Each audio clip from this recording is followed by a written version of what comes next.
I have oftentimes felt guilty for wanting to accommodate myself or feel comfortable while traveling. Why is that?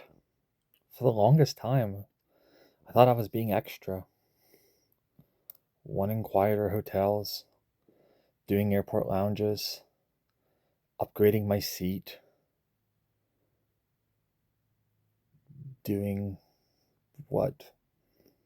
Like basing my trips in a way that made them much slower.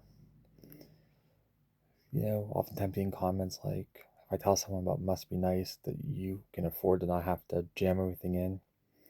But eventually, I ended up realizing something.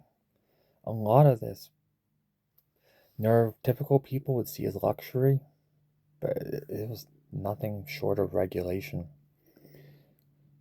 Let me introduce myself. My name's Heath. I'm diagnosed with autism and ADHD. I'm also a travel agent. I'm creating a community where me and others like me can share tips, tricks, and travel hacks to help people like us travel. So, what is this guilt around comfort? I think a lot of neurodivergent people carry guilt around what their needs are. It's a lot of being too much or taking up too much space. We end up thinking, why can't I just deal with this? Why do I need things easier? Why does everyone else seem fine? So, like, when we want things like quieter environments, more space, fewer crowds, and it ends up with upgrading our setting or slowing our pace, we end up judging ourselves for it. But let's challenge this. What if comfort isn't weakness? What if comfort is support? So, scientifically, from the nervous system perspective, your nervous system is constantly processing your environment. As we've talked about, things like noise, temperature, crowd density, social interactions, they all require energy. And neurodivergent nervous systems often process things more intensively or for longer periods of time. We don't process things the way that neurotypicals do, and our bodies react to it differently. So we need to counteract it differently. So here's why small comforts matter so much. And this is also why seemingly small things can completely change a trip. So doing things like having a balcony to give you some more space, staying in a larger room, being on property to reduce travel, using airport lounges, that's like things like credit card offers, doing nonstop flights, taking private transportation, or choosing slower itineraries. All those things help reduce friction, and reducing friction preserves energy. And preserving energy means that you have more time to enjoy yourself, or more ability and space to enjoy yourself and your trip. Now, it's okay to do this just for indulgence too. I mean, that's fine. But what's the difference between indulgence and regulation? Because oftentimes we think of accommodations, we just think of what is formal, like, they put in a form at work and ask for something special and justify it. And that justification that you have to do then oftentimes leaves you like then thinking about it as, is it necessary? But accommodations are not things necessarily always like disability services or official programs, even things that like Disney offering the DOS program. Um, like a lot of accommodations are simply choices that help your nervous system function better. And there's a huge difference between wanting luxury for status and wanting comfort because your brain is overloaded. So, why does travel amplify everything? I think a lot of it, as we've talked about, is, well, let's go for some of the reasons. One, you're in an unfamiliar environment. So you're not, like, there's no familiarity of what's going to happen next. So you have to try to take it in and predict. you're transitioning from one thing to the next fairly constantly.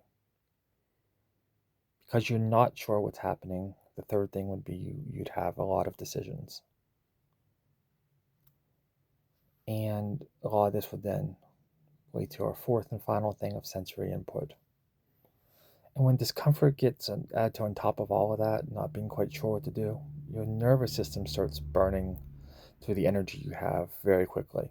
Let's do with the spoons theory. I don't know how many you're aware of it, but the idea overall is that we only have so many spoons in a day that we can deal with. And the more energy we need to use, the more spoons we end up using. When our spoons are gone, then we react in a way that means that we kind of lose our energy and our cognitive ability to do things, and that they don't all get automatically added the next day. So if we use all of our spoons one day, like say there's 5, and you may only have 3 to start the next day. So what happens can from day 1 can affect day 2. It's a very oversimplification, but in essence, that's the reason. So the more things we do to protect our spoons, the less we have to use that cognitive demand. So here's where the bougie myth comes in. I think many neurodivergent people secretly discover accommodations because they understand why they help. We naturally gravitate towards less chaos, more predictability, quieter environments, and fewer transitions. So doing things like I got the credit card to help me get airport lounges a few years back, doing that, looking for pre-check, doing things to help you wait in line less, through Genie Plus, doing things like at Jamaican Airport Club Mobe that helps you, with customs. Because society frames comfort as unnecessary or excessive, these things start to feel guilty for needing it. Justify, again, like the work example, that you have to justify why you needed it for someone to be okay with it. But honestly, if it helps you stay regulated and enjoy your trip more and recover better afterward, none of that's being dramatic. And in this case, we don't have to justify it to anyone. It's an emotion, it's intelligent support.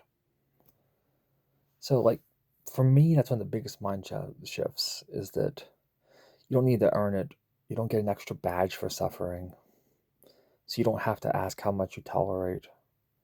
Instead, what I want you to do is ask, what helps me enjoy this experience?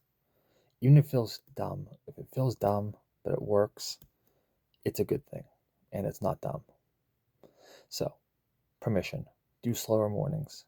Do better pacing. Take more breaks. Get comfortable on flights. Avoid overstimulating environments. So, stop forcing yourself unnecessary stress and start loving travel more. Comfort is not failure. And for many neurodivergent travelers, comfort is what makes sustainable travel possible. And travel can be an amazing, uplifting thing if we let it be. If you love tips like this and you want to experience more like it, or meet other travelers like you, or just have me help you plan the vacation of your dreams, visit yourneurodivergenttravelaagent.com. I hope to see you there. Talk soon.